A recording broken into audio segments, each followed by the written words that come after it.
Assalamualaikum warahmatullahi wabarakatuh. Perkenalkan, saya Ica Anda Putri, NPM 2303 10 10 10 222. Video ini merupakan video tugas ujian akhir semester untuk mata kuliah Hukum Administrasi Negara dengan dosen pengajar Ibu Khadijah Rizky Lestari, SHMH. Pada video kali ini saya akan menjelaskan tentang sanksi yang ada pada hukum administrasi negara beserta penerapannya, pelindungan hukum ditinjau dari hukum administrasi negara, dan instrumen yang ada dalam hukum administrasi negara. Untuk selanjutnya, mari kita lihat slide berikut ini. Baik, untuk soal yang pertama adalah jelaskan sanksi yang ada dalam hukum administrasi negara dan penerapannya. Dalam hukum administrasi negara, sanksi administrasi adalah inti dari penegakan hukum administrasi. Sanksi biasanya diletakkan pada bagian akhir setiap peraturan. In clauda venum artinya di ujung kaidah hukum terdapat sanksi. Sanksi dalam hukum administrasi negara adalah alat kekuasaan yang digunakan oleh pemerintah dan bersifat hukum publik sebagai reaksi dari ketidakpatuhan terhadap kewajiban yang terdapat dalam norma hukum administrasi negara. Selanjutnya, terdapat 4 unsur sanksi dalam hukum administrasi negara. Yang pertama adalah alat kekuasaan, yang kedua bersifat hukum publik, yang ketiga digunakan oleh pemerintah, dan yang keempat adalah sebagai reaksi dari ketidakpatuhan. Dalam hukum administrasi negara, terdapat beberapa jenis sanksi administrasi yang dikenal, yaitu pertama adalah sanksi reparatir. Sanksi ini diterapkan sebagai reaksi atas pelanggaran norma dengan tujuan untuk mengembalikan pada kondisi semula sebelum terjadinya pelanggaran. Contoh sanksi ini adalah paksaan pemerintah dan penggunaan uang paksa. Yang kedua adalah sanksi punitif. Sanksi ini ditujukan untuk memberikan hukuman pada seseorang seperti denda administratif. Yang ketiga adalah sanksi regresif.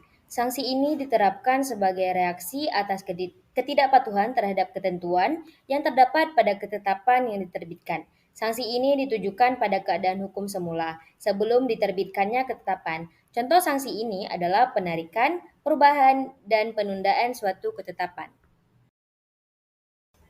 Penyerapan sanksi dalam hukum administrasi negara.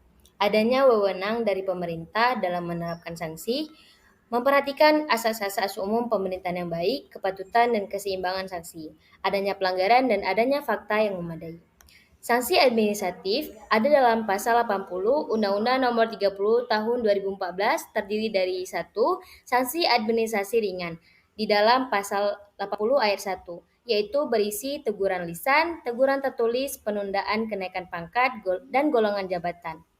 Yang kedua ada sanksi administrasi sedang yang berasal dari pasal 80 ayat 2, yaitu pembayaran uang paksa, pemberhentian sementara dengan memperoleh hak jabatan, dan pemberhentian sementara tanpa memperoleh hak jabatan.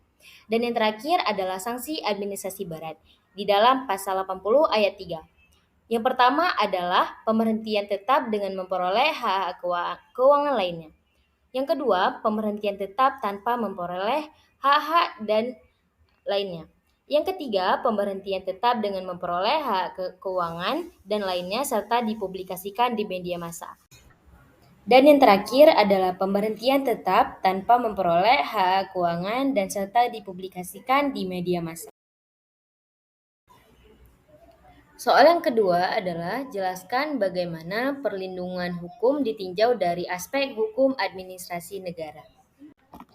Perlindungan hukum adalah upaya untuk melindungi yang dilakukan pemerintah dengan sejumlah peraturan yang ada. Perlindungan hukum adalah fungsi dari hukum itu sendiri. Unsur dari perlindungan hukum administrasi negara adalah yang pertama, perlindungan hukum dari pemerintah untuk masyarakat. Yang kedua, pemberian jaminan dari pemerintah. Yang ketiga, berhubungan dengan hak warga negara. Dan yang terakhir adalah adanya sanksi bagi yang melanggarnya. Tujuan perlindungan hukum ditinjau dari hukum administrasi negara.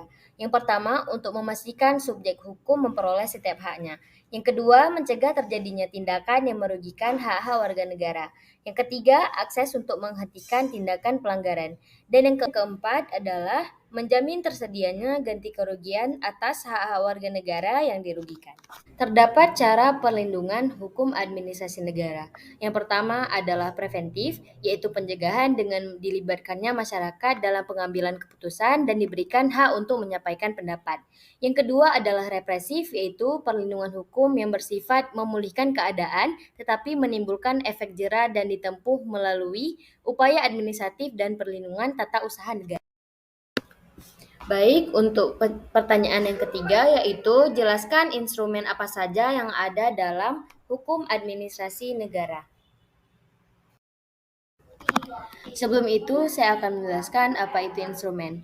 Dalam hukum administrasi negara, instrumen pemerintahan adalah alat-alat atau sarana-sarana yang digunakan oleh pemerintah atau administrasi negara dalam melaksanakan tugas-tugasnya. Terdapat beberapa instrumen di dalam hukum administrasi negara. Yang pertama adalah peraturan perundang-undangan. Peraturan perundang-undangan adalah instrumen hukum yang bersifat umum dan mengikat secara. Yang kedua adalah keputusan tata usaha negara atau KTUN. KTUN adalah instrumen hukum yang digunakan oleh pemerintah untuk mengambil keputusan dalam penyelenggaraan pemerintah.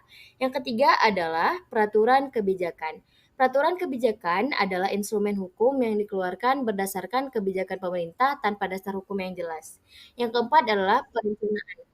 Perencanaan adalah instrumen hukum yang digunakan oleh pemerintah untuk membuat rencana yang akan dijalankan dalam penyelenggaraan pemerintahan.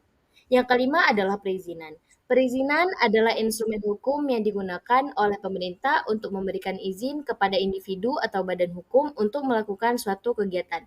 Dan yang keenam adalah instrumen hukum keperdataan.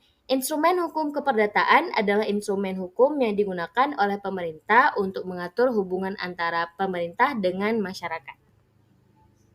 Terima kasih telah menyaksikan penjelasan saya. Semoga informasi yang saya sampaikan dapat bermanfaat bagi teman-teman semua dan menambah wawasan tentang hukum administrasi negara. Sekian dari saya. Wassalamualaikum warahmatullahi wabarakatuh.